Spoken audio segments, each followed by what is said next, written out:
Welcome back to mom series. 1 KG mutton తీసుకొస్తే దాంట్లో half KG keema నేను చేసుకున్నాను. కానీ మరి ఇంట్లో వాళ్ళు కూడా తినాలి కదా, నాకు రెసిపీలే తినలేరు ఎందుకంటే నేను అన్నీ తినట్లేదు కాబట్టి. సో ఇప్పుడు వాళ్ళకైతే కనుక మిక్స్డ్ బిర్యానీ చేస్తున్నాను. అన్నీ మా హస్బెండ్ కట్ చేస్తే కనుక దీనికి ఏంటంటే ప్రొసీజర్ కొంచెం కష్టంగా ఉంటుంది కానీ బాగుంటుంది చేసుకుంటే. సో ఫస్ట్ మటను చికెన్ విడిగా ఉడికించుకొని దాంట్లో ఉడికించుకునేటప్పుడు మ్యారినేట్ చేసుకోవాలన్నమాట. కొంచెం పసుపు ఉప్పు కారం వేసుకొని ఆ ఉడికించిన వాటర్ని మళ్ళీ మనం మిక్స్డ్ బిర్యానీలో చేసుకోవచ్చు. దీంట్లో ప్రాన్స్ ఫిష్ అన్నీ వేసుకోవచ్చు.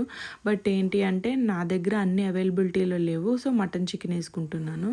ఫస్ట్ ఏంటంటే ఉడికించుకున్న వాటర్ని మళ్ళీ పాడేయకుండా ఆ వాటర్ని బిర్యానీలో యూజ్ చేయొచ్చు. ఆ మటన్ని చికెన్ని మళ్ళీ గ్రేవీ కావాలంటే గ్రేవీ, లేదంటే చికెన్ కావాలంటే చికెన్ ఫ్రై లాగా చేసేసుకొని ఆ ఉడికించిన వాటర్ని దాంట్లో వేసి దాంట్లో రైస్ కూడా వేపుకోవాలన్నమాట.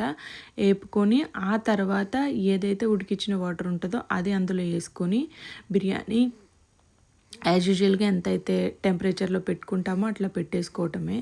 సో ఫైనల్గా బిర్యానీ అయితే ఇలా ఉంటుందన్నమాట. అంతా ఉడికించుకొని వచ్చేసరికి ఇంత టేస్టీగా అనిపిస్తుంది.